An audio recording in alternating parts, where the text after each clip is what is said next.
Wow, your ugly face even uglier. I'm getting embarrassed just looking at you. You should keep your face covered. Yeah, That's right. That look better. In the first place, it's her who turned my face like this. She got so worked up, of all things, and threw a plate at me. These people have finally crossed a line they shouldn't have. I've never regretted anything, as much as living with my husband's mother, Barbara. I had no intention of letting my husband or Barbara dictate me. This is a clear case of assault, you know. I filed a report of it. What? They never thought I'd take such action. Reporting to the police was just a part of my revenge plan. I am Hannah, a stay-at-home wife. I turned 34 recently. I think I've led a rather ordinary life after marrying my husband, Jace, 3 years ago. After getting married, we ended up living with his parents, but my relationship with Barbara wasn't bad even since before we got married. The reason for me moving to their house was her. Jace's father was always busy with work, traveling around the world, and he comes back home only a few times a year. Because of that, Jace was worried about his mother being alone at home and suggested to move into their house. Once we get married, let's live with my parents. Huh? Live with them? yeah, I'm worried about them, and having you around would be good company for them, right? Well, I guess, but it might be a bit challenging at first, but my mom is kind-hearted. I understand that, but if anything comes up, I will support you. I took his words at face value and agreed. For the first 6 months after we started living together, there were no issues.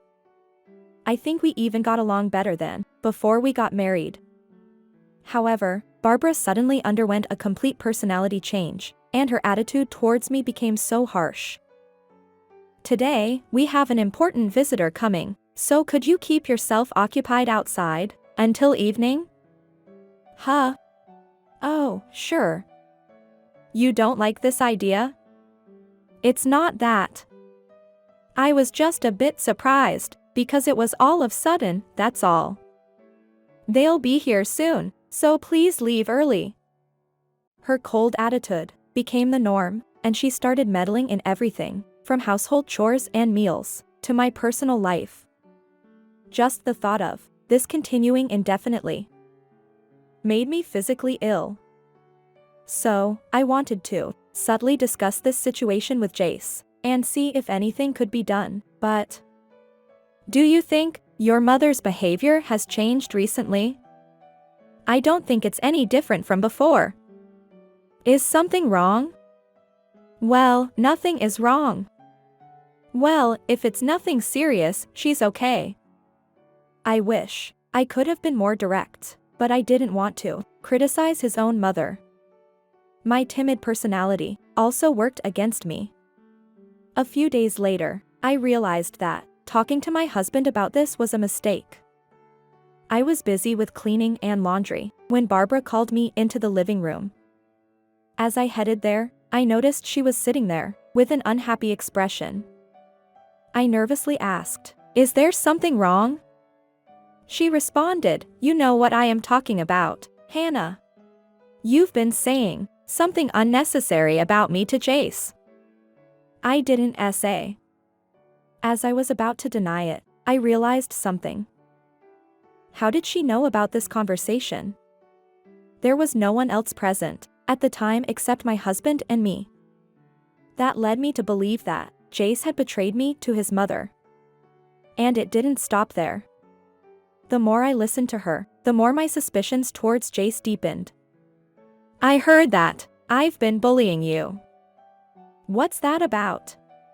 Can you explain?" "I didn't say anything like that.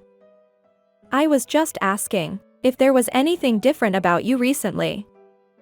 Isn't it strange to even ask such a thing?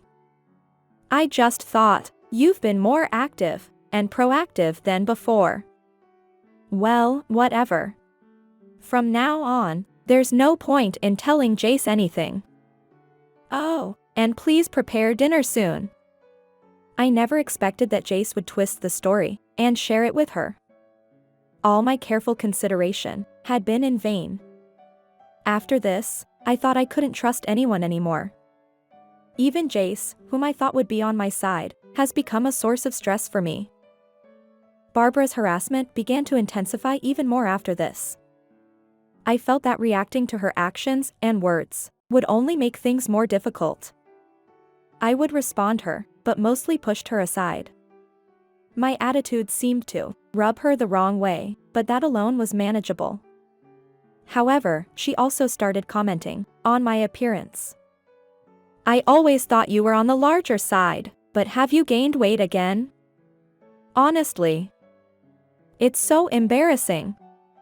You'll become the neighborhood's laughingstock. Just because you're a stay-at-home wife doesn't mean you should let yourself go too much. Are you taking care of your skin properly?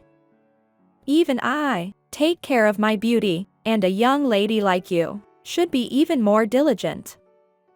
I can understand what she is saying to some extent. After getting married, I actually gained more than 20 pounds, and my once well-maintained skin now only gets attention every few days. However, there are legitimate reasons for this. The stress of living with her caused the weight gain, and as for skincare, the daily household chores keep me too busy to focus on it. If she had helped even a bit with the household tasks, all might not have gotten this bad. But it's futile to expect her to do something for me. In the first place, I simply don't have money for it. Perhaps being a stay-at-home wife is part of the issue, but Jace only provides me with the bare minimum of money. With all of this, my days felt like I was just a household servant. Excuse me. Can you help me for a moment? Huh? You can't even cook by yourself? I'm sorry. It seems we've run out of salt, so I'd like to go to a store to buy some. Well, then. Leave it to me. Make it quick.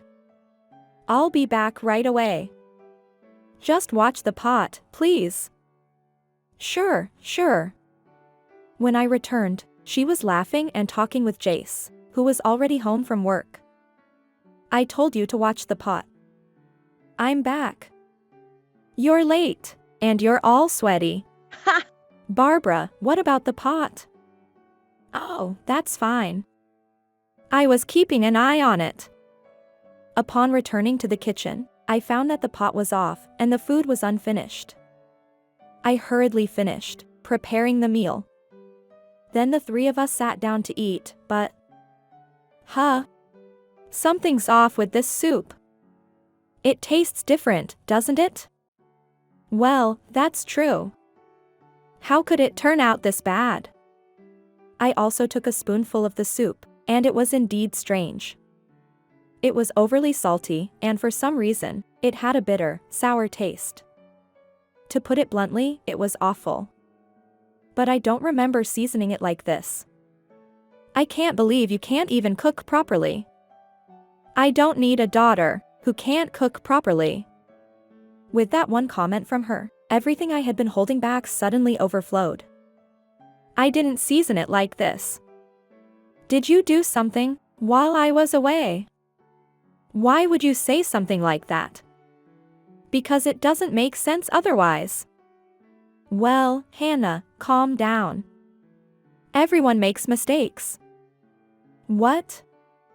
Are you trying to say it's my fault?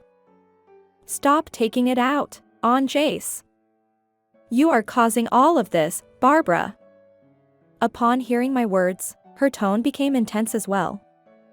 A young prick like you have no place to speak. I wouldn't talk to you if I didn't have to. Shut up, this.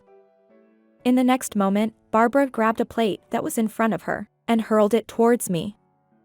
I couldn't do anything, till the white plate came flying. It felt like slow motion, and the only thing I could was to watch it. Then, with intense pain, I collapsed right there. I writhed in pain on the ground, covering my mouth with my hand, overwhelmed by the sheer agony. Barbara and Jace then said something unbelievable to me. Isn't this a bit too dramatic? Yeah. Seriously. It's not that serious of an injury. I can't believe this. I thought that, but couldn't put it into words. There was a lot of blood, and I felt it was serious, so I decided to call a taxi to the hospital, ignoring the two of them. Yet, they didn't even consider coming with me. They even told me that I am overreacting by thinking going to a hospital for this. I received treatment at the hospital, and to my dismay, a part of my front tooth was broken. The doctor said it needed reshaping or extraction, and a replacement with a denture. I was devastated. All because of Barbara's outburst, I had to bear an injury that can't be fully restored. And Jace, too. He showed no intention of helping me, despite witnessing my injury right in front of him. Furthermore, he laughed alongside Barbara. I returned to a home that I didn't even want to be in. You are back. So, how was it? Barbara asked, like a child, eagerly awaiting the start of something fun. It's like this. You were originally not that attractive, but now you're even less so. Isn't it your fault that I ended up like this? It's your fault for not avoiding it properly. You're really clumsy. Mom's right. Your face is so embarrassing. Just keep wearing that cover. You treat me like that too, Jace. I get it. I picked my phone and started a call. What do you get? And who are you calling? What your mother did to me is a serious crime, so I called 911 for assault. What? Are you serious? Are you joking? I'm not joking at all. They might be here in a little while. Are you guys fine wandering around here? You actually called the police. You. Jace raised his hand towards me, but perhaps realizing it was a bad move, Barbara stepped in. Jace. Stop it. This is no time for that. Come on, saying that won't. Just get ready. We're leaving the house for now. Are you running away? Running away? We're not doing that. It would be troublesome if the police showed up now.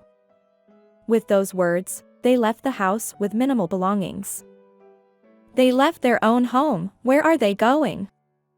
A few minutes after they left, the police arrived, and I explained what happened. They asked where they had gone, but I had no way of knowing. They hadn't even apologized to me. I don't have to conceal the fact that they ran away. The police decided to leave for now, saying that I should call them when they return. They also suggested me to consult with a lawyer. For now, let's do what I can. And I decided to prepare for anything that might happen. I decided to find a trustworthy lawyer and seek advice. Reporting to the police alone is not enough. At this point, I wanted to claim whatever I could from this parent-child duo, starting with compensation. The very next day, I started looking for a lawyer who seemed trustworthy. I found one who appeared to be skilled in civil cases on the internet, and decided to consult with him. When I actually spoke with the lawyer, even an experienced attorney seemed taken aback by the situation. He was confident that, given the circumstances, I should be able to claim substantial compensation. This indeed dealt a blow to Barbara and Jace. I maintained close contact with the police, waiting for the return of the two. I believe it was 4 days after they had left. In the middle of the night, they returned. Upon coming back, Jace immediately asked, "Did the police come? They're not usually here at this hour, right?" "At the moment, they're not." "Well, that's a relief. I need to contact Mom quickly." "Your mother didn't come with you?" "There's no way she would. I just came to check if it's safe." Later, after Jace contacted to Barbara, she came back home as well. Because you did something that you didn't need to. You don't understand how much. I don't care. How you can be so dramatic to even call the police. The insults from Barbara and Jace seemed endless. As I wondered how long they would keep yelling at me like this, I heard the doorbell ring. What could it possibly be at this hour? It's okay. I'll go check. Jace didn't return for a while, and from the direction of the front door, I heard voices suggesting some dispute. Then, 2 men entered the living room. Hey, who are you? You can't enter my house without permission. Mom. These people are the police. What? That's right. I had contacted the police when Jace has returned. I couldn't let this opportunity slip away. Well then, please take it from here. I knew it was you. If you have excuses, save them for the police station. And so, the 2 were taken away by the police, to the police station. I didn't know how things would turn out, but I hoped they would reflect on their actions. After they were taken away, I decided to go to my parents' home, to clear my thoughts. Although I had decided not to speak about this, until the situation was clearer, I felt that I should talk to them now. My parents fully supported me, after hearing my story. They advised me to divorce him after what I went through. Thanks to them, I was able to make up my mind to split with my husband. I spent a few weeks at my parents' place, relaxed, but then I received an update from the police. Barbara was being charged as the perpetrator, and Jace as an accomplice. It appeared they are likely to receive a suspended sentence. With this, I had the perfect reason to divorce. Living with people with criminal records was clearly not an option. Realizing this, I decided to prepare the divorce papers the very next day. All that was left was for Jace to sign. I couldn't wait any longer. I immediately contacted him. Meeting at their house was out of the question. We agreed to meet at a cafe close to my parents' place. I called you here today because I have something to discuss. Discuss what? Everything was settled the other day, right? Nothing has been settled yet. We still have to talk about the divorce. Divorce? I never agreed to that. What's that about? War's that about? Do you understand? Nothing?